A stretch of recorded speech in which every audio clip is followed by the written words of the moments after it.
नमस्कार दोस्तों, एक बार फिर स्वागत है आपका आपके अपने चैनल अपने प्लेटफॉर्म पे। आइए देखते हैं आज का जो सेशन रहेगा आपके लिए। जो आपके बहुत से डाउट आ रहे हैं, मैसेज आ रहे हैं, फ़ोन आ रहे हैं, बोलो सर ऐसे ऐसे बता दीजिए कुछ। सारी बातें बताएंगे, जेई के बारे में डिस्कस करेंगे। रिजल्ट कब आएगा, एचएसएससी के ऑफिस से एक स्टूडेंट ने पता किया था, उन्होंने बताया था भी किस तरीके से क्या रिजल्ट वो डिक्लेयर करेंगे। डीवी क्या होगा उसके बारे में डिस्कस करेंगे। क्वेश्चन, सभी क्वेश्चन रिव्यू करेंगे, सारे के सारे आपके हैं। सैलरी के बारे में डिस्कस करेंगे। मोटिवेशन देती है, पहले भी मैंने वीडियो बनाई थी, जो आपका मतलब खुशी का एक माहौल सा क्रिएट करती है। H V P N, D H V P N, U H V P N, इनके अंदर क्या फ़र्क है जी? नौकरी में कोई फ़र्क है क्या? सैलरी में कोई फ़र्क है क्या? सारे डाउट आपके क्लियर करेंगे। जेई की तैयारी करनी है, कैसे करें जी? मेरा नंबर आएगा या नहीं आएगा, इतने नंबर बन रहे हैं, सब चीज़ों के बारे में बताएंगे। ठीक है। उससे पहले आपको ये बताना चाहेंगे, चलो सैलरी के बारे में पहले डिस्कस कर लेते हैं। जो बच्चा सैलरी के लिए आया है, मतलब सैलरी देखने के लिए, उसके बारे में कुछ बातें आपको बता देते हैं। वीडियो लंबी रह सकती है, ठीक है। सैलरी की बात करते हैं। सबसे पहले जब सैलरी की बात करते हैं तो जी, सैलरी का क्या फ़र्क रहेगा, थोड़ा सा ध्यान से सुनना, मज़ा आएगा। मज़ा सैलरी सुन के आता ही है, यानी आप थोड़े दिन के अंदर लगभग मान के चलो भी साल के 6 लाख रुपए कमाने वाले हो, स्टार्ट हो जाएंगे। पहले महीने से सैलरी आती है, क्योंकि हमारे यहाँ प्रोविजनल पीरियड का कोई ऐसा सिस्टम नहीं होता। भी पहले सैलरी कम आएगी, जैसे पंजाब में होता है और आपका रेलवे में भी होता है, ट्रेनिंग पीरियड होता है जो। उसके बाद में जैसे राजस्थान में होता है, ऐसा कुछ नहीं होता। हरियाणा के अंदर पहले महीने से आपकी उतनी सैलरी आती है जितनी आपकी बेसिक पे के हिसाब से बनती है। यानी अगर मैं बता दूं तो एक लेवल 6 की जॉब है और एक लेवल 2 की है। लेवल 2 की है उसके लिए तो 19,900 बेसिक है, और लेवल 6 की उसकी 35,500 बेसिक है। अगर हम बात करें लाइनमैन की या एसए की या और जितनी भी पोस्ट है पीडब्ल्यूडी के अंदर, सभी की सैलरी समान है। कोई 1,500 रुपये का फ़र्क पड़ता है, वो भी वेरी करता है डिपार्टमेंट के हिसाब से। यानी आपको मिलेंगे 25,500 बेसिक। कितने मिलने वाले हैं? 25,500। वीडियो को पूरी सुनना, बहुत मज़ा आएगा आज, मतलब बहुत मज़े वाली वीडियो है, ठीक है। डीए आपको 12,750, यानी जब तक आप ज्वाइन करोगे लगभग 50% आपका डीए हो जाएगा। तो ये इतना डीए मिलने वाला है। अचारे आपको मिलेगा, स्लोडा ये अलाउंस, मेडिकल अलाउंस मिलेंगे, इलेक्ट्रिसिटी अलाउंस मिलेंगे, वाशिंग अलाउंस मिलेंगे, मोबाइल का रिचार्ज मिलेगा आपको, ठीक है। रिस्क अलाउंस मिलने की संभावना है। अभी तक हम नहीं कह सकते भी, ये अभी तक तो पास हो चुका है, देने की बात कर रहे हैं। एस एल एम दोनों को मिलेगा, लेकिन ये बिजली बोर्ड के अंदर है, बाकी किसी भी जॉब के अंदर ये मिलने के चांसेस नहीं। तो ये 5,000 घटा लो आप, 42,550 आपकी सैलरी बनेगी पहले महीने से। 42,500 में से एनपीएस कट जाएगा, यानी लगभग आपकी 38-39 हज़ार रुपये सैलरी कैसे नीड होगी? 38 से 39 हज़ार रुपये, यानी पहले महीने। हर महीने हर साल आपकी लगभग 6 महीने बाद सैलरी बढ़ जाती है, क्योंकि डीए बढ़ता रहता है। तो डीए के हिसाब से सैलरी बढ़ जाएगी, और आपकी मतलब टोटल अगर बात करें तो 2,000 के लगभग आपकी सैलरी हर साल बढ़ देगी, रहेगी। तो ये चीज़ें हैं, ठीक है। बोले जी, एसए की अलग है क्या? सेम सैलरी है। एलएम की अलग है क्या? सेम सैलरी है। थोड़ा बहुत फ़र्क है, 400-500 हज़ार रुपये का फ़र्क रहता है, थोड़ा मोटा, ठीक है ना। तो सारे अलाउंस बना के आपकी लगभग 40,000 के करीब, सीधा बता देता हूँ मैं, सभी 22 ग्रुप में दो दो कैटेगरी को छोड़ के, ठीक है। जो लेवल 2 की है उसको छोड़ के, बाकी लेवल 4 की सैलरी है, यही बनती है 38 से 40 हज़ार के बीच। आपको पहले महीने कैश एंड मिलने शुरू हो जाएंगे। तो सैलरी की बात कंप्लीट हुई। एस एल एम की सेम सैलरी रहती है, जो वर्क प्रोफाइल होता है वो थोड़ा सा अलग रहता है। फिर भी मैं बता देता हूँ आपको, ए एल एम और एस ए में क्या फ़र्क है जी। एच वी पी एन की घर के पास जॉब मिलेगी, हाँ। एच वी पी एन की आपको शुरू में हो सकता है आपकी मतलब नंबर के हिसाब से थोड़ा दूर मिल जाए, लेकिन आपका ट्रांसफ़र का प्रोसीजर अब वो बहुत आसान है उसका। आराम से आप ट्रांसफ़र होके आपके घर पे आ सकते हो, तो कोई दिक्कत नहीं है। एच वी पी में मिलती है, बढ़िया जॉब है। लेकिन उसका काम ये होता है भी, वो छोटी लाइन पे नहीं, बड़ी लाइनें बोलते हैं, जैसे 132 केवी होगी, 66 केवी, 33 केवी पे काम करते हैं। तो हार्ड भी नहीं कह सकते और आसान भी नहीं कह सकते। टावर वगैरह जो होते हैं, बड़ी बड़ी लाइनें देखिए, वहाँ पर काम करता है एच वी पी एन का लाइनमैन, ठीक है। ग्रुप के अंदर काम करता है, मतलब 4-5 बंदे जाते हैं। जब भी कोई फॉल्ट आता है, तो हो सकता है एक दिन फॉल्ट आ जाए, और हो सकता है 10 दिन कोई फॉल्ट ही ना आए, तो कोई काम ही ना हो। तो इस प्रकार की जो होती है एच वी पी एन की, ठीक है। एल एम की बात करें, यू एच डी एच की सेम है।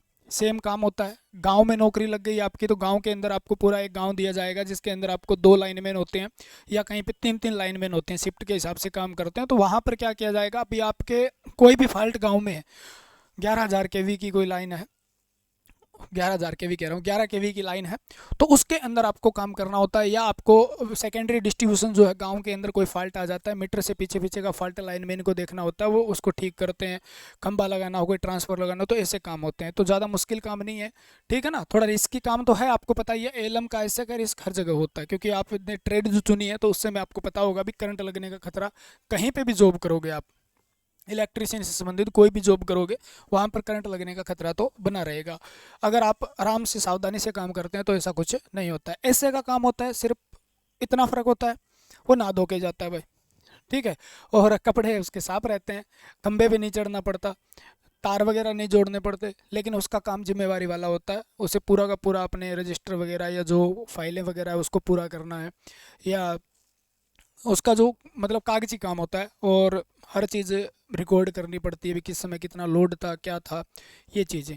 और प्रोटेक्शन को ध्यान में रखते हुए भी कोई अलार्म बज गया तो उसको, कोई ब्रेक डाउन हो गया तो उसको भी संभालना पड़ता है। तो ऐसा काम होता है एसए का, ठीक है। जॉब दोनों ही बेस्ट है, वो अपने अपने हिसाब से है भी, एसए की बेस्ट है या एलएम की, मैं कहूँगा दोनों ही बेस्ट है, जो मिल जाए वो बेस्ट ही बेस्ट है। और अपनी मेंटेलिटी के हिसाब से आपने प्रेफरेंस डाली है, आपने सोच समझ के डाली होगी, जो मिलेगी आपको बेस्ट ही है, ठीक है। तो इसके बारे में ज़्यादा हम, हर बंदे की अलग अलग सोच होती है, कोई किसी नौकरी को पसंद करता है, कोई किसी को। अगर कोई खुला रहना पसंद करता है, रोज़ ऑफिसर के मत्थे नहीं लगना चाहता, तो एलएम की बेस्ट है। नहीं तो बिजली बोर्ड के अंदर ड्यूटी होती है, वो एसए की होती है, तो वहाँ पर रोज़ आपको अलग अलग प्रकार से एसडीओ, एक्शन, जेई सबसे मिलना पड़ेगा, वहाँ पर आएंगे जो, ठीक है। तो खतरा हर जगह ही है, ऐसा नहीं है। सावधानी से काम नहीं करोगे तो एसए को भी खतरा है, बैटरी वगैरह लगी होती है वहाँ पे भी फटने का खतरा रहता है, एसीबी वगैरह होती है और फटने का खतरा, तो खतरा हर जगह है, ये नहीं है खतरा नहीं है। सावधानी से काम करोगे खतरा 0% है, असावधानी से काम करोगे नुकसान दोनों जगह। तो ये बताना था भी एलएम ऐसे दोनों बेस्ट है भाई, ठीक है, दोनों बेस्ट हैं। तो आपका जो डाउट क्लियर हो गया होगा। उसके बाद मैं एक बात क्लियर और करना चाहूँगा। स्टूडेंट ने स्क्रीनशॉट भेजे हैं, बोला सर सबने बना दी, ठीक है, हम भी आपकी वीडियो देखना चाहते हैं। कुछ स्टूडेंट का मैसेज भी आया था, सर आप बता दीजिएगा नोट्स से कितने क्वेश्चन आए। वो नए स्टूडेंट जो पंजाब लाइनमैन की तैयारी करना चाहते हैं या एलपी टेक्नीशियन की, तो उनको हमेशा रहता है, हर बच्चा ये सोचता है भी जहाँ से ज़्यादा क्वेश्चन आए हैं वहाँ से हम पढ़ें, ठीक है। भी क्वेश्चन जो करवाए हुए क्वेश्चन आ जाते हैं, जो पढ़ाया हुआ वो रियल में एग्ज़ाम ओरिएंटेड है या नहीं, तो ऐसे डाउट बने रहते हैं। तो उनके लिए ये 10-15 मिनट का सेशन रहने वाला है भी, कहाँ से क्वेश्चन आए हैं, कैसे आए हैं। बच्चों ने स्क्रीनशॉट भेजे हैं, बोले सर ये क्वेश्चन आपने नोट्स के अंदर से आए हुए हैं, किस तरीके से बताया गया है। बोलो जी कुछ ये कह रहे हैं जी, बोलो जी क्वेश्चन आए नहीं। हम तो इसी क्लैरिफिकेशन नहीं देना चाहते भी आए या नहीं आए, सब ने पढ़ाए हैं सभी ने, क्योंकि एग्ज़ाम के जो 40-50 क्वेश्चन बेसिक थे, अगर आपने बेसिक क्लियर किया और आपने समझा है तो ठीक है। तो इसके बारे में हम डिस्कस करेंगे, कहाँ से क्वेश्चन आए हैं, कैसे आए हैं। मैं वीडियो पहले भी बना सकता था क्योंकि मेरे पास तो नोट्स वगैरह पड़े हैं, लेकिन मैं नहीं बनाया। अब बनाने की मेरे को लगा थोड़ी सी ज़रूरत पड़ गई, ठीक है, ज़रूरी हो गया था, क्योंकि आपका प्यार है, आपका सपोर्ट है। आप जितने भी पढ़े हैं तो आपको पता भी होगा, जो नहीं पढ़ा वो भी एक बार जान पाएगा भी कंटेंट में कितना दम है, ठीक है, कितना दम है। और जो करवाया जाता है उसको समझाया जाता है, ऐसा नहीं है भी लिख दिया, ठीक है। लिखा हुआ किताबों में मिलता है, मैं हमेशा कहता हूँ कि लिखा हुआ किताबों में है, अगर उसको आप समझ नहीं पाते हैं तो इस तरीके के अगर क्वेश्चन आ जाते हैं, बेसिक से बेसिक क्वेश्चन गलत हुए हैं बच्चों के, जो समझ आपने समझा नहीं है, सिर्फ रट्टा मारा है, कहीं से पढ़ा आपने रट्टा मारा है, दे रट्टा, तो वहाँ उसकी दिक्कत हुई है उसको, ठीक है। वो आज कट ऑफ देख रहा है भी, इधर कट ऑफ देख ली, इधर कट ऑफ देख ली, तो कट ऑफ देखने से कुछ नहीं होगा। सही और सही बात बताऊं कट ऑफ की मैं, तो जितनी भी वीडियो बनी है रियल में किसी को नहीं पता है, ठीक है। कट ऑफ बनाने वाले को ये पूछ लेना एक बार भी, आपको ये पता है क्या कौन कौन से इसमें एलिजिबल थे, कौन कौन नहीं थे, किसके लिए कौन सी पोस्ट है, हाईएस्ट किसकी जाएगी, कुछ पता नहीं। क्योंकि हमें पता है ना भाई, आप हमसे जुड़े हो, गोलमाल है सौदा, ठीक है ना, बहुत गोलमाल है। लेकिन इतना मैं आपको कह सकता हूँ भी, आपका अगर आपकी कैटेगरी में है और आपका स्कोर 4-5 एक्स्ट्रा बन रहा है, 4-5 नंबर एक्स्ट्रा है, जैसे 40 आप क्वालिफाई होते हैं, 45 नंबर आपके बन रहे हैं, 47 बन रहे हैं, तो आप सेफ जोन में हैं, ठीक है। जर्नल वाला भी 55 प्लस है तो सेफ जोन में है, इतना मैं कह सकता हूँ एलएम के लिए, ठीक है। और बाकी डॉक्यूमेंट वेरिफिकेशन जब आंसर की आएगी तो बोलो जी 1-2 नंबर घट जाएंगे, 1-2 नंबर का ही फ़र्क पड़ेगा। सारे बताऊंगा आपको क्वेश्चन, सारे के सारे प्रूफ दूंगा। 1-2 नंबर का फ़र्क पड़ेगा जो कट ऑफ आंसर की बनाई गई है। हर टीचर ने 1-2 क्वेश्चन अलग अलग करवाए होंगे। तो ये बातें सारी आपने सुनी होगी। आपने जितना भी सपोर्ट किया है उसके लिए मैं आपका तहे दिल से आभारी हूँ, आपका प्यार देख के और जवाब देना। एक बात और मैं ये कहना चाहूँगा भी, जो बच्चे मतलब कई बार क्या होता है मिसअंडरस्टैंडिंग हो जाती है, आपको नहीं हमें भी हो जाती है, कुछ बच्चों को मिसअंडरस्टैंडिंग हो गई भी बोलो सर गलत कर रहे हैं। तो मैं उनको ये कहना चाहूँगा, इतना शब्दों में हर चीज़ को मैं क्लेरिफाई तो नहीं कर सकता, लेकिन इतना कह देना चाहूँगा जो चीज़ गलत है ना उसके साथ मैं कहीं कहीं पे भी खड़ा नहीं मिलूंगा आपको। चाहे कोई गलत है, चाहे कोई भर्ती रुकाने वाला है, चाहे भर्ती के बारे में उल्टा बोलने वाला है, क्योंकि हमने साथ दिया है। जब बच्चे पंचकूला बैठे थे आपने 3-4 वीडियो बनाई थी, भी उनका साथ दीजिए भर्ती को पूरी करवाने में। और आगे की हमारी यही कोशिश रहेगी। जैसे आपको 11 जनवरी को बुलाया गया है तो वहाँ पर पहुँचिए और इकट्ठे होइए, वहाँ पर जाके भर्ती को जल्दी से जल्दी पूरे कराने का काम कीजिए। क्योंकि आपका अब तो आप तैयारी भी नहीं कर रहे हो मान लो किसी की, तो सपोर्ट करना चाहिए, जाइए और उनका सपोर्ट कीजिए। क्योंकि वो बच्चे जो हैं पंचकूला बैठे थे बहुत अच्छा काम किया है उन्होंने, और आगे भी वो ऐसे ही करते रहेंगे। अभी भी वो आपके लिए कर रहे हैं, तो उनका अकेले का कुछ नहीं जा रहा, आपका भी बहुत कुछ जा रहा है। भर्ती अगर पूरी नहीं होगी तो आपको जाना चाहिए, और जितने भी बच्चे हैं ज़रूर जाएंगे भाई, जो सुनते हैं और मानते हैं भी बात को सर हम ज़रूर जाएंगे, तो जाना चाहिए आपको। ज़्यादा से ज़्यादा भीड़ में इकट्ठे होंगे तो आपकी भर्ती बहुत जल्दी पूरी हो जाएगी। और रिजल्ट के बारे में अगर बात करें तो रिजल्ट की बात हम करते हैं, रिजल्ट कब आएगा। देखो HSSC के ऑफिस के अंदर एक बच्चा गया था, स्टूडेंट अपना, उन्होंने बताया भी सर ऐसे ऐसे मैं जा रहा हूँ, क्या क्या पूछना है। मैंने कहा तो आंसर की का पूछना, उनको भी आंसर की आएगी या नहीं आएगी, क्वालिफिकेशन के बारे में पूछ लेना, रिजल्ट के बारे में पूछ लेना। तो उन्होंने 2-3 बातें पूछी जिनका जवाब दिया भी रिजल्ट जो है, ठीक है ना, जो रिजल्ट जो है वो हम इकट्ठा बनाएंगे। इकट्ठा बनाने का मतलब सभी ग्रुप का रिजल्ट एक साथ डिक्लेयर करेंगे। हो सकता है हम डीवी पहले करवा लें, ठीक है, सभी की अलग अलग, लेकिन इकट्ठा रिजल्ट देने का सर जी कारण क्या होगा। बोलो कारण ये होगा भी कोई बच्चा जेई में भी सिलेक्ट हो जाता है, कोई एलएम में सिलेक्ट हो जाता है, कोई पोस्ट 56-57 में, या कोई भी अलग अलग पोस्ट पर सिलेक्ट हो जाता है। तो वो 2-3 जगह सेलेक्ट होने के बाद अगर हम पहले किसी की रिजल्ट दे दें और उसको पहले ज्वाइन करवा लेते हैं तो हमारे को दिक्कत बाद में आएगी, क्योंकि वेटिंग लगानी पड़ेगी। जो वेटिंग के अंदर फिर स्टूडेंट छोड़ के जाएंगे, और जो स्टूडेंट वाजिब है, जो स्टूडेंट सिलेक्शन लेना चाहता था और उसके नंबर थोड़े से कम है, उसके अंदर ऐसे स्टूडेंट आ गए जो 5-6 रिपीट हुए हैं हर भर्ती में, तो वो बच्चों को नुकसान होगा। तो बच्चों के हर फ़ायदा और मैक्सिमम कैंडिडेट सेलेक्ट करने की हमारी प्रक्रिया रहेगी। और उसके अंदर बच्चों को मेन चीज़ ये है भी, जैसे जेई में हो गया, मान लो 400-500 कैंडिडेट ऐसे हैं जो एलएम की तैयारी भी कर रहे हैं, 500-600 पोस्टें उनकी जेई या अलग अलग डिप्लोमा बेस पे है, तो वो बच्चे कहाँ चले जाएंगे, जेई में चले जाएंगे। यानी 500 बच्चे अलग बच्चे जो हैं उनको मौका मिलेगा। लाइन में की बात करें तो 400-500 बच्चे अलग मौका मिलेगा। तो ये बढ़िया बात कही थी उन्होंने, ठीक है, इससे हम सहमत है भी रिजल्ट एक साथ आना चाहिए। और उससे पहले प्रेफरेंस भी भरवाई जाएगी। हो सकता है बोले प्रेफरेंस भी भरवा लें हम भी, कोई बच्चा 5 जगह सेलेक्ट हुआ है, कोई बच्चा 3 जगह सेलेक्ट हुआ है, तो वो कौन सी जॉब लेना चाहता है इनमें से, और अगर वो उस जॉब के लिए सेलेक्ट हो रहा है तो वो उसको पहली प्रेफरेंस की जॉब दे दी जाएगी। अगर नहीं तो वो पहली में नहीं हो रहा है तो उसको दूसरी दे दी जाएगी। तो बहुत बढ़िया बात लगी, मतलब दिल खुश करने वाली बात थी। बात रिजल्ट की थी, बोला जी फरवरी के लास्ट तक हम पूरा का पूरा भर्ती को पूरा करने में पूरा हम जोर लगा रहे हैं, ये बात थी। आंसर की का उन्होंने कुछ नहीं कहा, बोले आंसर की का अभी कुछ पता नहीं है, हो सकता है हम 2 दिन बाद भी डाल दें, हो सकता है 5-6 दिन और 10 दिन भी लग सकते हैं, ठीक है ना। तो सूत्र हमारे कुछ नहीं है। एक स्टूडेंट ने बताई है जो बात, वो गया था, फोटो भेजी थी मेरे पास, बोले जी मैं वहाँ पे गया हुआ हूँ, कोई पूछना है तो बात बता दो। तो अपनी तरफ से हमने 2-3 बातें रखी। क्वालिफिकेशन बोला जी 55 और 60% वाला क्लियर है क्या, बोला हाँ, जो नोटिफिकेशन में लिखा हुआ है अगर 55% लिखा हुआ है तो 55% होने चाहिए, अगर 60% है तो 60% होने चाहिए, तभी वो क्लियर कर पाएगा, नहीं तो वो क्वालिफिकेशन से बाहर हो जाएगा। तो एलएम ऐसे के लिए तो आपको पता है 55 और 60 की कंडीशन है ही है। बोले जो कोई क्वालिफाई न हुआ मान लो और भर्ती पूरी न हुई तो आप नीचे वाले बच्चों को लोगे क्या, बोले ऐसा कोई प्रोसीजर नहीं है, भर्ती खाली जा सकती है, लेकिन क्वालिफाई वाला क्राइटेरिया हम पूरा करेंगे और उसके बाद ही उसी को ज्वाइनिंग मिलेगी जो क्वालिफाई हो रहा है। अगर भर्ती खाली जाती है तो खाली चली जाए, कोई मैटर नहीं करता, लेकिन उन बच्चों को जॉब मिलेगी जो क्वालिफाई करता है। तो ये बातें आपकी जो थी, अलग अलग वीडियो बना सकते थे, लेकिन एक वीडियो के अंदर लंबी हो सकती है मैं कह रहा हूँ, लेकिन सारी बातें क्लियर हो जाएगी, ठीक है। जेई के बारे में बाद में डिस्कस करेंगे, पहले आपको कुछ चीज़ें दिखा देता हूँ। जो पढ़ाया था, ठीक है, जो पढ़ाया था, बोलो जी आपने ही पढ़ाया, नहीं नहीं नहीं भाई, ये उन टीचरों की तौहीन हो जाएगी जिन्होंने मेहनत की है, ठीक है। सब टीचर ने पढ़ाया है, बस मेन बात आपको समझ में किसका आया है, ठीक है। दो फैक्टर रहे होंगे, बोले जो क्वेश्चन आए थे इल्म के अंदर किसने पढ़ाया है, सभी ने पढ़ाया है भाई, ठीक है ना। 60-62 क्वेश्चन सभी ने पढ़ाया है, ठीक है, सभी ने पढ़ाया है। लेकिन बस एक बात रही होगी, थ्योरी जो पढ़ाई है वो एकमात्र चैनल है जिसने कंप्लीट करवाई है, वो अपने फ्री में करवाई है, सभी ने पढ़ाया है लेकिन पेड पढ़ाया है, ठीक है ना, क्लियर है। अपने उन बच्चों के लिए काम करना शुरू किया था जो कहीं पे भी पैसे नहीं लगा सकते, ठीक है।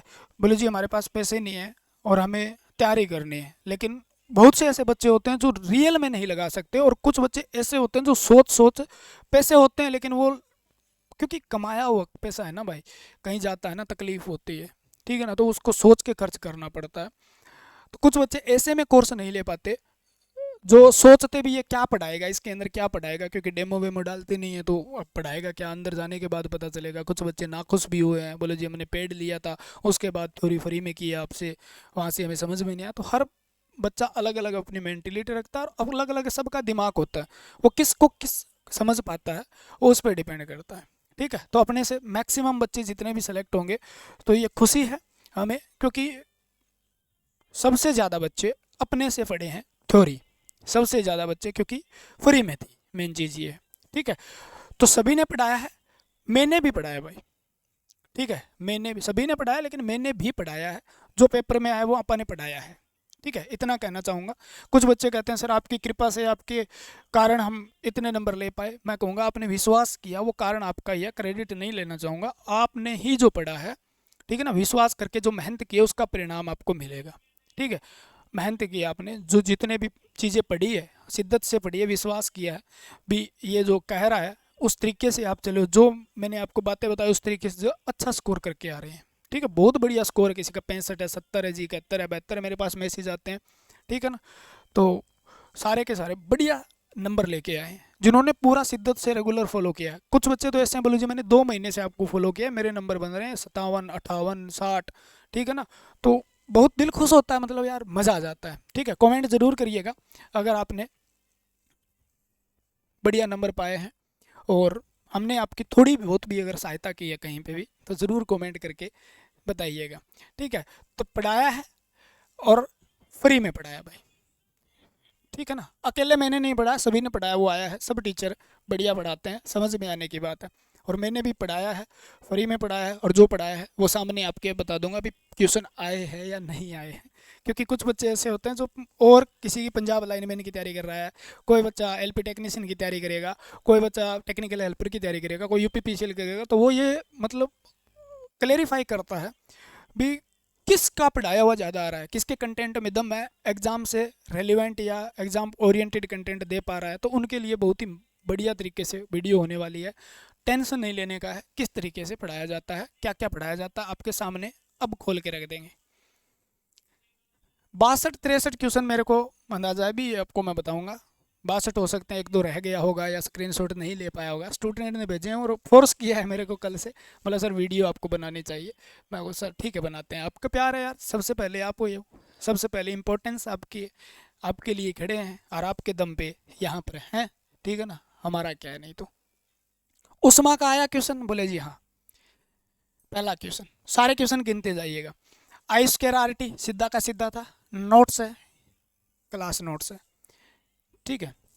दूसरा बोला जी ये क्वेश्चन भी आया था, हाँ जी, अर्धचालक के बारे में बताया था, जर्मेनियम, ठीक है। तीसरा क्वेश्चन, प्रतिरोध किससे, अलग अलग सारे प्रतिरोध बताए गए, एक एक प्रतिरोध, ठीक है, ओम मीटर से मापा जाता है, सबको पता था, बताया था भी। नॉर्मल आपसे पूछ ले भी प्रतिरोध किससे मापते हैं, ओम मीटर से, अगर वो कह दे मध्यम प्रतिरोध किससे मापते हैं तब ओम मीटर आएगा, वो कहते उच्च प्रतिरोध तो सबसे पहले हम प्रेफरेंस देंगे मेगर को, अगर वो ये कहते भी निम्न प्रतिरोध किससे मापा जाता है तो सबसे पहले हम प्रेफरेंस देंगे केल्विन डबल ब्रिज विधि को, ठीक है।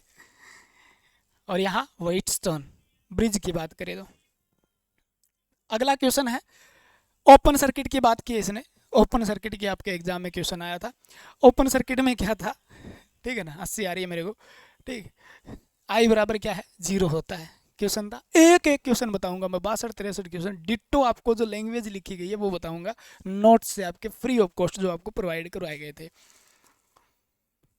लीकेज सर्किट देखो यहाँ पे भी ओपन सर्किट दोबारा लिखा गया है, क्योंकि इंपॉर्टेंट चीज मैंने दो दो बार लिख के आपको समझाई है। आई बराबर क्या होता है, शून्य होता है जी।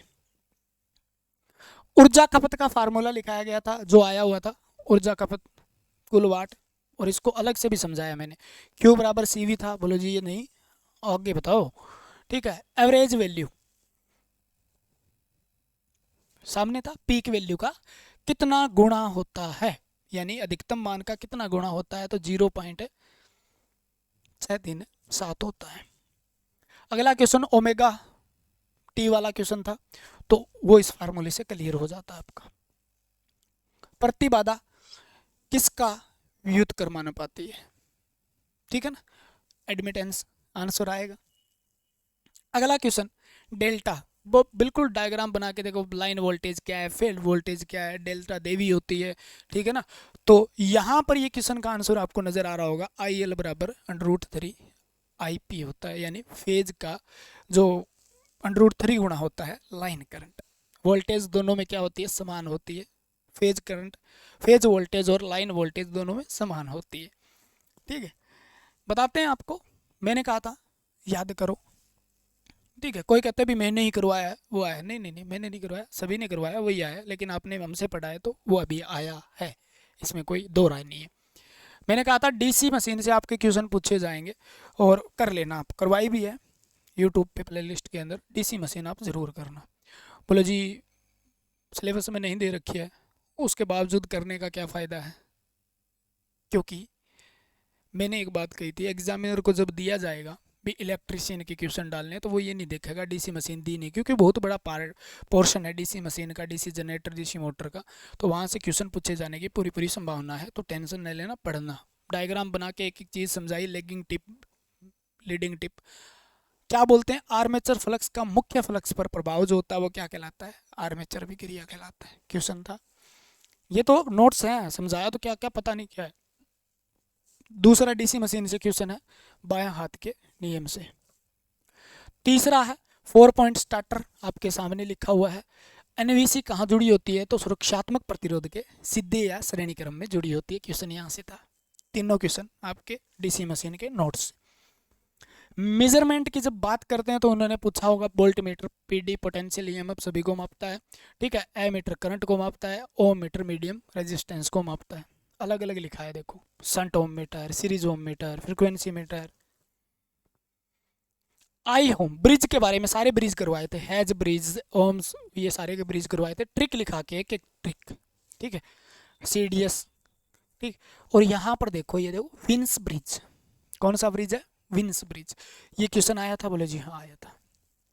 आगे देखिए, कंट्रोलिंग टॉर्क के बारे में बताते वक्त यहाँ जरूर बताया होगा भी, जो बैलेंस पोजीशन होती है, कंडीशन होती है, उस समय टी डी बराबर टी सी के होता है। अगला क्वेश्चन देखिए, करंट कोयल किसमें, वाट मीटर में। करंट कोयल क्या होती है, स्थिर कुंडली होती है, क्या होती है, स्थिर कुंडली होती है। आपके आंसर की मिल जाएगी, एकदम एक्यूरेट आंसर की मिल जाएगी आपको यहाँ से, ठीक है, स्थिर कुंडली।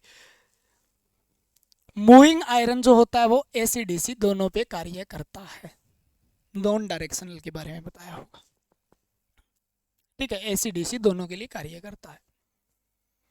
ये क्वेश्चन भी आया था, संट जो है वो क्या है, श्रेणी समांतर क्रम में लगा होता है, और इस एमीटर से इसका प्रतिरोध कम होता है, और कम प्रतिरोध करने के लिए समांतर क्रम में लगाया जाता है, तो एमीटर से भी इसका प्रतिरोध कम होता है, मैग्नीन वगैरह का बना होता है, तो एमीटर के समांतर क्रम में लगा होता है, रेंज बढ़ाने के लिए, ज़्यादा उसी एमीटर से ज़्यादा करंट मापने के लिए। ये देखो यहाँ लिखाया भी होगा, संट समांतर एमीटर निम्न प्रतिरोध। बात तो बताइए, वो तो सारी सारी लिखी नहीं गई है, यहाँ पर देख लो जर्मेनियम लिखाया गया है, यहाँ पे देख लो पीएन एक दिशीय युक्ति होती है, क्या होती है, एक दिशीय युक्ति होती है। डायोड कैसी युक्ति होती है, यूनिडायरेक्शनल होती है। फोटोवोल्टिक सेल प्रकाश ऊर्जा को विद्युत ऊर्जा में बदलता है, ठीक है। अगला क्वेश्चन है स्थायी चुंबक के बारे में, ये देखो अस्थायी चुंबक सिलिकॉन स्टील से बनी होती है, स्थायी चुंबक में सिलिकॉन का कहीं जिक्र है क्या, नहीं है। बोलो जी नहीं, ये समझ में नहीं आया, यहाँ बताओ। स्थायी चुंबक इनसे बनी होती है, सिरेमिक इसके अंदर नहीं लिखाया होगा। नरम लोहा सिलिकॉन, लेकिन आराम से आंसर आ जाता अगर आपने सही से पढ़ा है भी। स्थायी चुंबक सिलिकॉन से नहीं बनाई जाती, सिलिकॉन से अस्थायी चुंबक जरूर बनाए जाते हैं। ये रहा पोटेंशियल, यहाँ से 2 क्वेश्चन थे। इकाई क्या होती है? वोल्ट होती है। वोल्ट मीटर द्वारा इन सभी को वोल्ट मीटर द्वारा मापा जाता है। अगला क्वेश्चन था, ठीक है ना, चालकता की इकाई क्या है? देखो मो भी लिखाया है, प्रति ओम भी लिखाया है और साइमन भी लिखाया हुआ है, ठीक है। अल्टरनेटर विद्युत ऊर्जा को, ठीक है ना, ऐसी विद्युत ऊर्जा उत्पन्न करता है, और ये भी क्वेश्चन के अंदर जरूर कराया होगा। ईएमएफ उत्पन्न करता है साइनोसॉइडल प्रकार का, ऐसी थ्योरी के अंदर भी अल्टरनेटर से हम ऐसी प्रकार का ईएमएफ पैदा कर सकते हैं, और साइनोसॉइडल वेव अल्टरनेटर से प्राप्त होती है, ठीक है। और बाकी ऑसिलेटर से हम प्राप्त कर सकते हैं। स्लिप का क्वेश्चन आया था, क्वेश्चन के अंदर तो सारे न्यूमेरिकल करवाए गए हैं आपके, क्वेश्चन में तो करवाए गए हैं एक एक हल करके, लेकिन मैं आपको नोट्स से बताता हूँ भी, ये कंसेप्ट लगना था, ठीक है। लोहे हानि कौन सी होती है जी? हिस्टेरिसिस, एडी करंट लॉसेस, लोहे हानियाँ होती है, ठीक है। कौन कौन सी चुंबकीय फ्लक्स के द्वारा वोल्टेज के मान पे निर्भर करती है? कोर हानियाँ भी कहते हैं, स्थायी हानियाँ भी कहते हैं, और इनके अंदर जो है चुंबकीय हानियाँ भी इनको कहा जाता है। लोड के साथ इनमें परिवर्तन, बहुत सी बातें बताई होगी, ठीक है। ताम्र हानि, हानियों के बाद में ये बात जरूर लिखी है अभी, अगर ईएमएफ अधिकतम दक्षता मैक्सिमम एफिशिएंसी चाहिए तो लोहे हानियाँ, ठीक है, लोहे हानियाँ और कॉपर हानियाँ बराबर होती है। स्थिर हानि अस्थिर हानि बराबर होनी चाहिए, तब मैक्सिमम दक्षता आएगी। फ्यूज की बात करें तो करवाया हुआ है, मेरे को लग रहा है मैंने करवाया है। लाइव वायर के सजीव तार, फेज वायर, पॉजिटिव धनात्मक, तीनों बात बताइए कि श्रेणी क्रम में लगा होता है। कहाँ लगा होता है? श्रेणी क्रम में लगा होता है। आर्क फिनोमिना करवाया है, 2 क्वेश्चन आए थे आर्क से, अगर हमने समझ के किया है तो आप आंसर दे पाए होंगे, ठीक है ना। उसको कम करना है, प्रतिरोध बढ़ाने की विधि, आयनीकृत कणों को कम करके, आर्क की लंबाई बढ़ा के, आर्क का अनुप्रस्थ, तो यहाँ से क्वेश्चन था वो, ठीक है ना। एक तो यहाँ से क्वेश्चन था। लाइटनिंग रेस्टर के बारे में बताया होगा, अगर आपने यहाँ जब करवा रहे थे तो यहाँ ढंग से सुना था, प्यार से सुना था। सरज का मतलब होता है ज़्यादा वोल्टेज हो जाए उसको डाइवर्ट करने का, पृथ्वी की तरफ काम करता है, तो उसको हम क्या कहते हैं? लाइटनिंग रेस्टर, यानी आसमानी बिजली से और हेडलाइन को सुरक्षा देने का काम करता है। अलग अलग प्रकार के हॉर्न गैप वगैरह होते हैं। सुरक्षा युक्ति फ्यूज, ठीक है, श्रेणी क्रम में लगा होता है और सजीव वायर में होता है, एक क्वेश्चन, ठीक है ना। स्विच की बात करें तो सभी नियंत्रण युक्ति, स्विच, रेगुलेटर, ठीक है, सजीव वायर के श्रेणी क्रम में लगे होते हैं, ठीक है। 2 क्वेश्चन यहाँ से थे। ट्री, बहु मंजिला इमारतों के लिए साफ लिखा हुआ है, सीधा लिखा हुआ है। कंसील्ड, कंड्यूट दीवार के अंदर स्थापित, प्लास्टर, ऊपर प्लास्टर कर दिया जाता है, यानी एक एक बात बताई होगी। प्लास्टर करने से पहले जो की जाती है वो कंसील्ड कंड्यूट वायरिंग होती है। सिर्फ कंसील्ड लिखा था उन्होंने, तो आपको समझ जाना चाहिए था अगर आपने ढंग से पढ़ा है तो। स्विच जो होते हैं, अच्छा इसका क्या है, लिखाया हुआ है क्या कुछ? स्विच हमेशा श्रेणी क्रम में लगे हैं। ये लगभग 80-90 स्क्रीनशॉट है, हो सकता है 1-2 बार भी आ गई हो कोई चीज़ में, लेकिन आपको बताएंगे भी कितनी बार करवाई गई ये चीज़ें। ऑक्यूपेशनल हजार्ड जिसको बोलते हैं, व्यावसायिक खतरे हैं, उनके अंदर ठंडा, गर्म, कंपन, शोर, रेडियोधर्मी यानी रेडियो एक्टिव वेव जो होती है, या जो रेडिएशन फैलाती है, वो किस में आती है? फिजिक्स में पढ़ा होगा आपने, अल्फा गामा, ठीक है, फिजिक्स के अंदर पढ़ा होगा, ये किरणें पढ़ी होगी, तरंगें पढ़ी होगी, तो उसके अंदर आपको क्या है, फिजिक्स का पार्ट है ये, तो वहाँ से समझ जाना चाहिए था। रेडिएशन क्या होता है? फिजिकल हजार्ड होता है। क्या होता है? फिजिकल हजार्ड होता है। नेट पे सर्च कर लीजिएगा, वही मिलेगा। चेतावनी चिन्ह बताया क्या? बोले जी हाँ। आकृति बोले जी त्रिभुजाकार, ठीक है, कैसी आकृति होती है? त्रिभुजाकार। 5S, यहाँ पर ध्यान दिए, सुरक्षा को ध्यान में रखते हुए, सुरक्षा के लिए नहीं, सुरक्षा को ध्यान में रखते हुए उत्पाद लंबे समय तक सुरक्षित रहें, यानी हाउस कीपिंग, ठीक है ना, लंबे तक से सुरक्षित रहें और सुव्यवस्थित रहें, इसके लिए होती है 5S, ठीक है। ट्रिक भी लिखाई है, 100 शीशा टेस्ट है। ये देखो वायर गेज क्वेश्चन है, बोलो जी हाँ, ठीक है। कई बार प्रूफ देने पड़ जाते हैं यार, दुख होता है यार, लेप वाइंडिंग, लेप वाइंडिंग में आपको ये तक नहीं बताया गया। अभी लेप वाइंडिंग में एल बराबर पी होता है। लेप वाइंडिंग में ये भी बताया गया अभी डुप्लेक्स है तो 2p होगा, ट्रिपलेक्स है तो 3p होगा, और सिंपलेक्स है तो ए बराबर पी होगा, और आपको क्वाडप्लेक्स है तो 4p होगा। ठीक है ना। तो यहाँ पर देखो सिंपलेक्स वाइंडिंग के बारे में सीधा मैंने बताया। अभी सिंपलेक्स वाइंडिंग पूछे तो इसका मतलब वो सिंपलेक्स वाइंडिंग बहुत ही कम लिखता है, सीधा लिखेगा आपको लेप वाइंडिंग। तो एल बराबर ए बराबर पी होता है, यहाँ पे सीधा ही लिखा गया ए बराबर पी होता है। जो जड़ से वर्तमान में सबसे ज्यादा प्रयोग होता है लेड एसिड सेल लिखा है यहाँ पे, क्षमता 90% से 95% होती है। यह आया था क्या, आंतरिक प्रतिरोध पढ़ाते हुए टर्मिनल वोल्टेज पढ़ाई होगी भी। प्रीपथ विभव जो होता है वो ईएमएफ जो होता है सेल का, उनमें से हम आंतरिक वोल्टेज ड्रॉप है उसको घटा दें। ठीक है ना, इंटरनल जो रेजिस्टेंस के कारण वोल्टेज ड्रॉप होती है उसको घटा दें तो हमारे पास टर्मिनल वोल्टेज बचती है जो ईएमएफ से हमेशा कम होती है। ठीक है, तो V बराबर, ये देखो यहाँ पे ये भी लिखा है, अभी टर्मिनल वोल्टेज न लिख के वो सीधा V लिख देगा तो आपको आंसर देना है V E minus I R. ठीक है, अगला क्वेश्चन प्रदीप्ति के बारे में था। ठीक है, भी जो फ्लक्स होता है वो किस में मापते हैं, वो लास्ट लाइन पढ़ के आंसर देना था आपको। पहले वाली लाइन आपको घुमाने के लिए दी गई थी, यानी फ्लक्स की मात्रा ल्यूमेन में मापते हैं। बोलो जी ठीक है। यहाँ से भी क्वेश्चन था क्या कोई, ये फार्मूला लगना था आई स्क्वायर आर। ठीक है, यहाँ से क्वेश्चन था क्या कोई। ठीक है, फेज अंतर 120 डिग्री फेज अंतर होता है किसमें, 3 फेज सिस्टम में, 2 फेज में, एक सिंगल फेज में 90 डिग्री। ये क्वेश्चन था क्या क्या, C बराबर क्यू वी, यानी चार्ज टू वोल्टेज का रेशियो क्या होता है, धारिता होती है। क्या होती है, धारिता होती है। और Q बराबर CV होता है। CV यहाँ पर एक कांस्टेंट का काम करता है। सारी बातें आपको समझाई गई होगी। फिजिकल यानी भौतिक पे निर्भर करता है। ये किस पे निर्भर करता है, भौतिक अवस्था पे निर्भर करता है। इप्सिलॉन नॉट आर वगैरह ये वगैरह है। अगला 90% आपके नोट्स में है, मतलब सारे खोज निकाले यार आपने। तो मैं धन्यवाद करूंगा उन स्टूडेंट का, क्योंकि अपने से तो इतनी मेहनत नहीं हो पाती भैया, भी हम निकालते कहाँ कहाँ से क्वेश्चन आए हैं। ठीक है, तो धन्यवाद आपका इतना प्यार दिखाने के लिए। छड़ अर्थिंग, रोड अर्थिंग जो है, रोड की लंबाई वगैरह कहाँ की जाती है, रेतीले जमीन में की जाती है। कहाँ की जाती है, रेतीली जमीन में की जाती है। गॉस का नियम वितरण से संबंधित पूछा।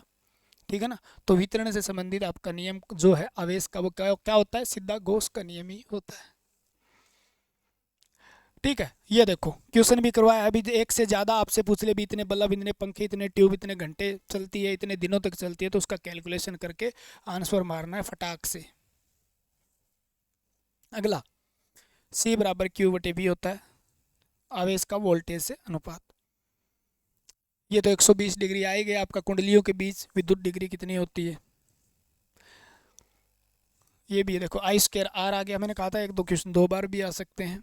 ये करवाया था क्या, काइनेटिक एनर्जी वाला, WCS में पढ़ा होगा आपने। काइनेटिक एनर्जी जो होती है, गतिज ऊर्जा 1/2 mv² होती है। ये सेम का सेम फार्मूला लगना था, वैल्यू पुट करके आंसर दे सकते थे। और एक निकाल के भी दिखाया गया है आपको सामने आपके।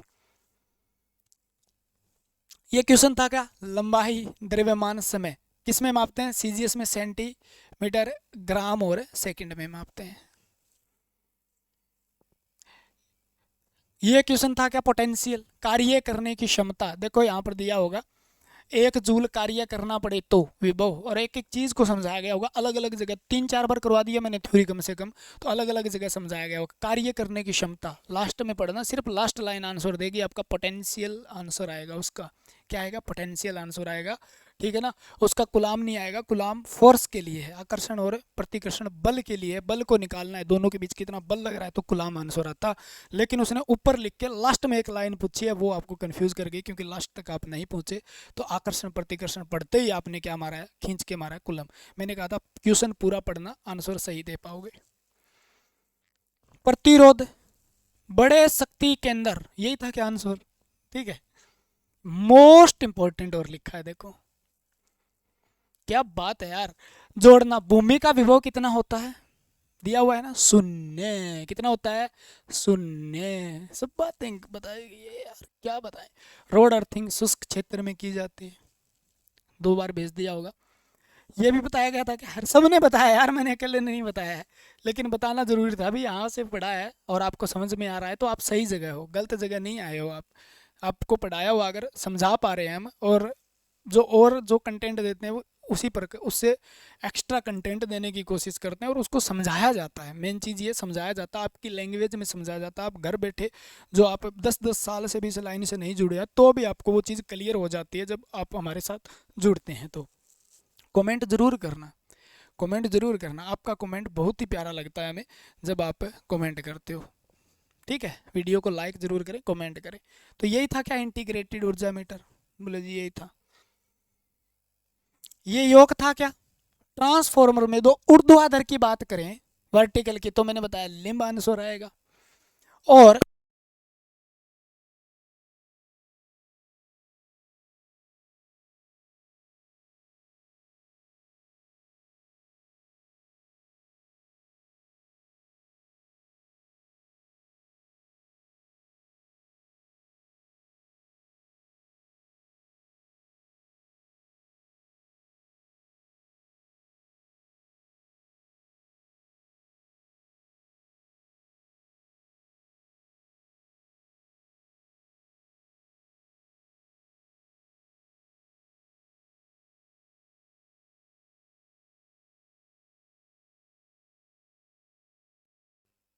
हेलो, हाँ भाई बीच में निकल गया था माइक। ठीक है, अगला और बता देते हैं आपको, लंबी चलेगी क्या वीडियो। किसका व्युत्क्रम है? ये तो चलो कल समझाया गया है। ये लिखा है क्या? ओम के नियम का प्रतिपदार व्युत्क्रम किसके उल्टी होती है? प्रतिरोध के उल्टी होती है। ये देखो, फ्यूज कहाँ लगा होता है? श्रेणी क्रम में लगा होता है। स्विच कहाँ लगा होता है? जीवित तार में लगा होता है। ठीक है, आयुष के ये तो फिर दोबारा आ गए। कितने क्वेश्चन हो गए, काउंट किए आपने? एक जगह से दो दो क्वेश्चन थे, कई जगह थे। लगभग ये 62-63 क्वेश्चन आपको सामने देखने को मिले। 3-4 क्वेश्चन मैं आपको कह देता हूँ ऐसे आए थे जो मैंने नहीं सोल्व करवाया था उनको। 2 से 3 क्वेश्चन, यानी 67 क्वेश्चन की बात करें, 66 और 67 की क्वेश्चन, क्योंकि 70 क्वेश्चन में सारी इलेक्ट्रिशियन थ्योरी नहीं थी, 70 की 70 WCS के क्वेश्चन भी थे, वो भी यहाँ पर ने करवा रखे हैं। 60, 62, 63 क्वेश्चन आपके इलेक्ट्रिशियन थ्योरी के सेम डिट्टो कॉपी थे। ठीक है ना, बाकी WCS के क्वेश्चन भी आपके थे। मेंसुरेशन का क्वेश्चन था, आपने देखा होगा। ठीक है, जो आपको पूछ रखा था त्रिभुज के बारे में, तो मेंसुरेशन का क्वेश्चन, WCS के क्वेश्चन भी इसमें थे, जो लगभग आपने 65 क्वेश्चन आपके एज इट इज नोट्स और क्वेश्चन करवाए हैं। उनमें तो यार कितने घंटे पढ़ा रखा है, सारे हो गए हैं, लेकिन आपने कितना पढ़ा है वो आप पे डिपेंड करता है। ठीक है, तो अच्छा स्कोर आपका हुआ होगा तो वो थ्योरी में हुआ होगा, 70 नंबर के टेक्निकल पोर्शन में ही हुआ होगा, कि 30% में तो तुक्के लगे हैं। एवरेज मानने तो लगभग 7-8 तुक्के लगे हैं बच्चों के। जिसका थोड़ा मैथ अच्छा था तो हो सकता है उसके 10 तुक्के लग गए होंगे। ठीक है, कंप्यूटर में तो सारे तुक्के लगे हैं, मुझे पता है। कोई एक दो बच्चा ऐसा होगा जो ने सॉफ्टवेयर वगैरह की जानकारी होगी या डेवलपिंग का काम करता होगा तो पाइथन उसने पढ़ी होगी, बाकी बहुत कम चांस है पाइथन किसी ने पढ़ी होगी और किसी भी टीचर ने पढ़ाई होगी। और आप पढ़ भी नहीं पाते अगर पढ़ाता तो भी कोई टीचर, क्योंकि ये बहुत लंबा सिलेबस हो जाता है और 10 नंबर के लिए इतना ज़्यादा कोई नहीं पढ़ना चाहता। क्या पता था पाइथन ही पूछा जाएगा। 2 क्वेश्चन आसान थे, एक एमडोस था, एक का जो वो था। एक केमिस्ट्री का क्वेश्चन है, बहुत हाई लेवल का क्वेश्चन था। फिटिंग आंसर आएगा उसका। क्या आएगा? केमिस्ट्री की एक चेन बना के दी गई थी जिसका आंसर क्या आएगा? फिटिंग आंसर आएगा। क्या आएगा? फिटिंग। ठीक है ना, तो वो भी है। रीजनिंग का आंसर रीजनिंग को अच्छा सी देगी, उसे पता चलेगा। और क्वेश्चन कोई रहे नहीं मेरे हिसाब से, अगर रहे हैं तो भी आंसर की आप में जो भी क्वेश्चन आपको करवाए गए हैं, जो भी क्वेश्चन करवाए गए हैं थ्योरी के क्वेश्चन, देखो कंप्यूटर आगे पीछे हो सकता है क्योंकि दूसरे पे डिपेंड थे। 30 नंबर में यहाँ पर लगभग, तो 70 नंबर की बात करें तो उसमें से आपके जितने भी करवाए गए हैं, एक क्वेश्चन हो सकता है, एक भी नहीं है, एक भी नहीं है, सारे के सारे सही करवाए गए हैं। पूरी एक्यूरेट आंसर की आपकी जो बनाएगी, एक्यूरेट आंसर की बनाएगी। अगर ऐसा होता है उनमें से कुछ गलत देता है तो हम ऑब्जेक्शन लगाने के लिए तैयार हैं, टेंशन नहीं लेने का है। ठीक है, तो प्यार था आपका जो इतना पढ़ा पाए हम और आप पढ़ पाए, मेहनत की है, आपकी मेहनत का फल आपको ज़रूर मिलेगा। बात अगर हम करें जेई की, बोले जी जेई में हमारे इतने नंबर है, क्या हमारा नंबर आ जाएगा? देखो मैं आपको एक क्लियर कर देता हूँ बात। किसी के कहने से बकाव में ना आए थोड़ा सा, ठीक है ना। जो अपनी तरफ सोचता है और आपके बारे में नहीं सोच पाता, सिर्फ सिर्फ पैसा दिखाई देता है, तब थोड़ा सा दिक्कत हो जाती है आपको, ठीक है ना। फिर वो खुदगर्ज बन जाता है। मैं आपको ये बताना चाहूँगा भी 60 से 70% सिलेबस है ना आपका। 60 से 70% कैसे करें, कहाँ से करें, आपको मैं सुनिएगा, समझ में आएगी। 60 से 70% सिलेबस है ना आपका वही है जो एलएम ऐसे में आपने किया है। 30% आपको एक्स्ट्रा पढ़ना पड़ेगा, और मैं कहता हूँ पहले 60 से 70% जो आपने पढ़ा है और बढ़िया लेवल के आपने नोट्स बनाए हैं तो उनको रिवीजन करिए, उसके बाद नए को खोजिए। क्योंकि आपके पास टाइम नहीं है जितना बताया जा रहा है, तो पेपर लगभग आपके जनवरी के लास्ट या फरवरी के फर्स्ट वीक के अंदर जेई का पेपर होने जा रहा है, और आपको 10 से 15 दिन पहले ये पता चल जाएगा भी आपका रोल नंबर आएगा या नहीं आएगा, आप जेई का पेपर दे पाओगे या नहीं दे पाओगे, ठीक है। उससे पहले आपके नंबर बनते हैं 45, आपके नंबर 50 बनते हैं, तो आप पढ़ना शुरू कीजिएगा। 70% को बिल्कुल कवर कर दीजिएगा। जब आपके पास रोल नंबर आ जाए तो 30% पे ध्यान दीजिएगा। उससे पहले अपने पैसे को बर्बाद मत कीजिएगा किसी के बहकावे में आके। और अगर आपको पढ़ना है और हमें 30% कवर करना है जी, 70% हमारा कवर है। 70% का मतलब 50 क्वेश्चन आपके, आपने जो पढ़ा है उन्हीं में से आपको देखने को मिलेंगे, क्योंकि वही सिलेबस थोड़ा सा एडवांस रहता है जिसको आप आराम से कर पाओगे। क्योंकि आप जेई लेवल के स्टूडेंट हो तो बहुत बढ़िया तरीके से आपने उनके अंदर जो भी आपने जहाँ से भी पढ़ा है तो अच्छी चीज़ें भी आपने और ऐड की होगी। मेन बात समझने की है, तो बेसिक हमने जो करवा रखा है वो मोस्ट इंपॉर्टेंट है। जितना भी आपको बेसिक करवा रखा है उनको कवर करिएगा, क्योंकि जेई की क्लासें जो होती है वो 150 घंटे की नहीं, लगभग 300 350 घंटे तक आपको थ्योरी करवाई जाती है। तो 150-200 घंटे में आपके 60-70% आपका कवर हो जाएगा। जितना यूट्यूब पे करवाया गया या ऐप पे करवाया गया उनमें से कवर हो जाता है 60 से 70%, ठीक है ना। क्योंकि ऐप के ऊपर तो आपको बाईलिंगुअल या इंग्लिश के अंदर हर बात समझाई गई है, फाउंडेशन नाम से है, तो उसके अंदर आपको क्वेश्चन भी दिए जाएंगे, अलग अलग प्रैक्टिस सेट भी दिए जाएंगे, तो वो चीज़ें अलग है। लेकिन मैं उसकी बात करता नहीं हूँ। लेकिन जेई की टेस्ट सीरीज़ आप कहीं से भी आपको मिले, पहली बात तो मिलेगी नहीं, क्योंकि कम बच्चे होते हैं वहाँ पर, कोई मेहनत नहीं करना चाहता, पैसे ज़्यादा लगते हैं। तो क्योंकि टेस्ट सीरीज बनाने में 30-35 हज़ार रुपये खर्च होते हैं भाई, और 15 टेस्ट जब बना के देते हैं जब 30-35 हज़ार रुपये लग जाते हैं, ठीक है। तो उसको पूरा करने के लिए अब भीड़ कम है, भीड़ कम है तो बिकेगी नहीं। लेकिन आपने फिर भी आपके लिए काम किया है। आप बहुत बढ़िया और बेस्ट से बेस्ट टेस्ट सीरीज है HSSC के जेई के लिए टेक कैप्सूल ऐप पे, तो वो जाके आप परचेज कर सकते हो। अपने आप को पता लगा सकते हो आप कितने पानी में है। एक टेस्ट डेमो जरूर लगाइएगा, उसमें आपको पता चल जाएगा भी क्वेश्चन कहाँ से आते हैं और आप कितने पानी में हैं, ठीक है। आपके नंबर 60 बनते हैं तो आपका अच्छा स्कोर होगा इसके अंदर, और 65-70 बनते हैं तो बेस्ट स्कोर आपका, ठीक है ना। तो इस लेवल की बनाई गई है, ऐसे कचरा नहीं है, बाईलिंगुअल है, तो ले सकते हो। नहीं कोई ज़रूरी नहीं है, एक डेमो लगा के देख लीजिएगा टेक कैप्सूल आप डाउनलोड करके, कोई ज़रूरी नहीं है, कंपलसरी नहीं है, ठीक है, वो पढ़िएगा। अगर फिर भी आप अगर पढ़ना चाहते हो जी हमें पूरा का पूरा 100% कवर करना है, तो हमें ऐसा कोई चैनल बताइए जो फ्री ऑफ कॉस्ट करवाता हो। हम पैसे नहीं दे सकते, पैसे लगाना हमारे बस की बात नहीं है। तो मैं आपको एक ही चैनल रिकमेंड करूँगा, उसका नाम है ईडी क्लासेस या ED online classes, Raman sir, जहाँ पर इलेक्ट्रीशियन पढ़ाते हैं। एक सर और भी हैं इलेक्ट्रॉनिक्स पढ़ाते हैं। तो पावर इलेक्ट्रॉनिक्स या पूरी इलेक्ट्रॉनिक्स 3-4 दिन पहले उन्होंने, बच्चों के मैसेज आए थे, 3-4 दिन पहले सारे की सारी पेड कोर्स हैं वो यूट्यूब पे अपलोड कर दिए हैं। और क्या बच्चे की जान लोगे, ठीक है। तो सारे के सारे आप जेई लेवल की, बोले एसएससी जेई लेवल की करवाते हैं जी भाई। अगर आपको पूरा अगर सिलेक्शन चाहिए तो आपको जोर मारना पड़ेगा। नहीं एलएम में आपकी जो हालात खस्ता हुई है उसको आप दोबारा दोहराओगे तो जेई के अंदर वही होगा। तो अगर आपको एक्स्ट्रा पढ़ना है और हमें सारी चीज़ें पढ़नी है, क्योंकि एक बात मैं बता देता हूँ, एक तो इंग्लिश मीडियम वाले को समझ में आएगा, पढ़ाएंगे वो हिंदी में लेकिन ज़्यादातर वर्ड इंग्लिश के यूज़ करेंगे। दूसरा डेरिवेशन वगैरह, अलग अलग इक्वेशन वगैरह, फार्मूले वगैरह, न्यूमेरिकल वगैरह पे ज़्यादा ध्यान देते हैं। तो जो एडवांस लेवल का है, बच्चे जिसका बेसिक क्लियर है उसी को समझ में आएगा, और जिसका बेसिक क्लियर नहीं है, जिसका बेसिक क्लियर नहीं है उसको किसी का समझ में नहीं आएगा। कोई आपको कितने में कोर्स बेच देगा, 100% सिलेबस नहीं करवा पाएगा 15-20 दिन के अंदर। कितने में नंबर आएगा वो अभी तक HSSC को ही पता है, किसी को पता नहीं है कितने वाले का नंबर आएगा। कौन सा सर्वे करवा लिया और कौन से सर्वे सही होते हैं, कौन से सर्वे सही होते हैं, सर्वे का कोई पता नहीं होता सही है या गलत है।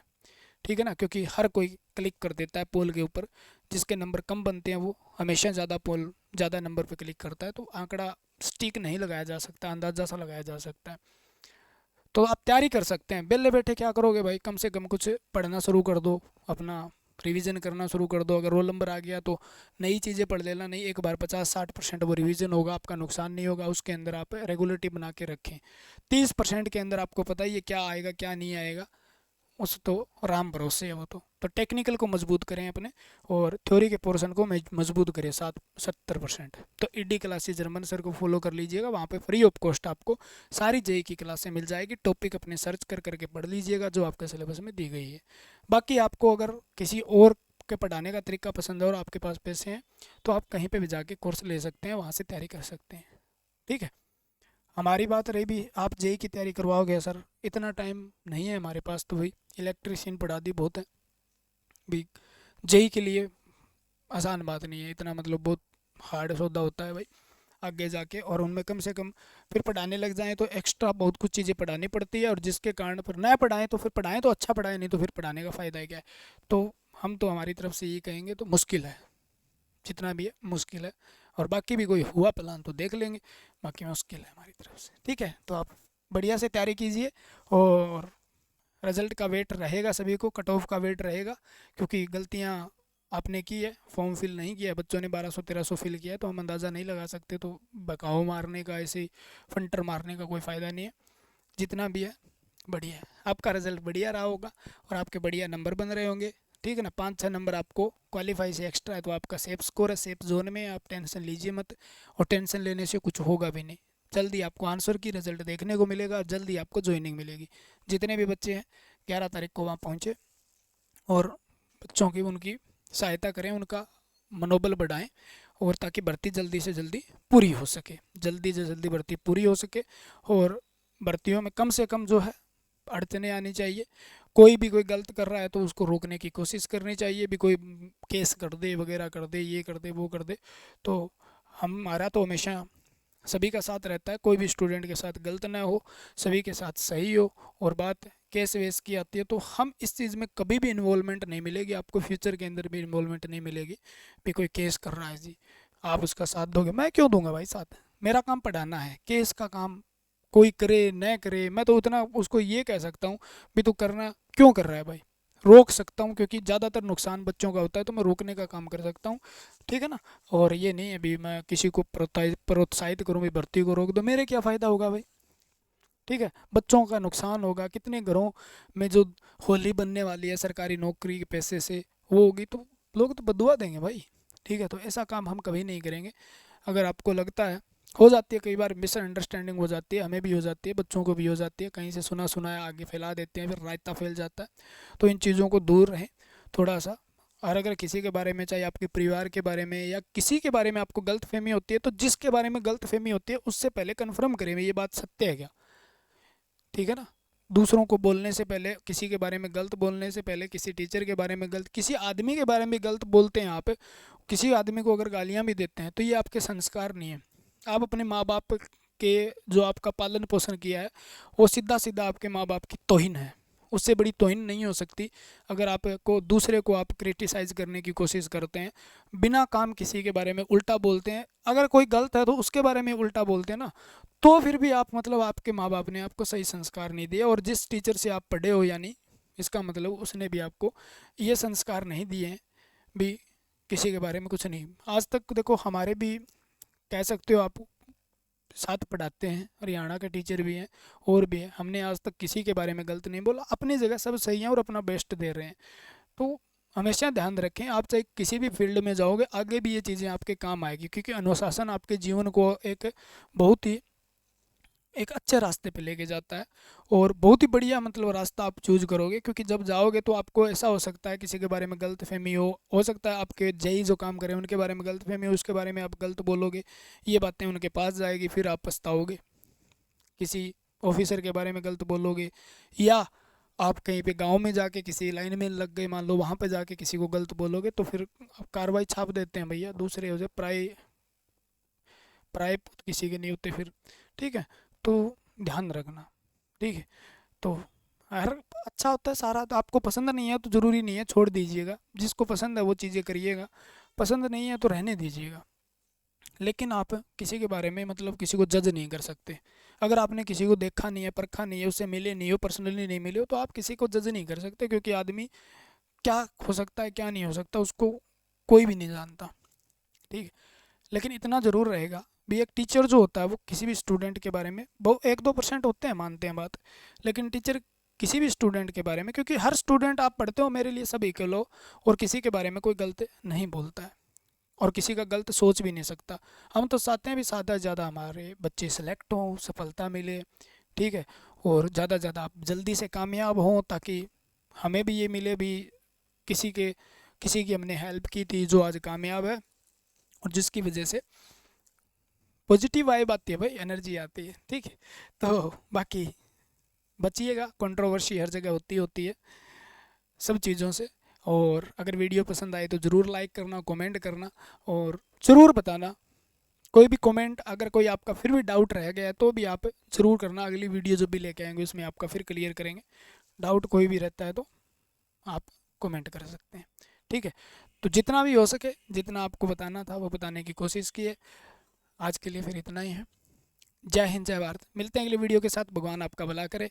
और चाहते हैं भी ये होली भी आपकी सरकारी पैसे से बने, सरकारी पैसे से आप गुलाल खरीदें, सरकारी पैसे से आप मिठाइयाँ खरीदें, और बहुत मस्त आपकी होली रहे।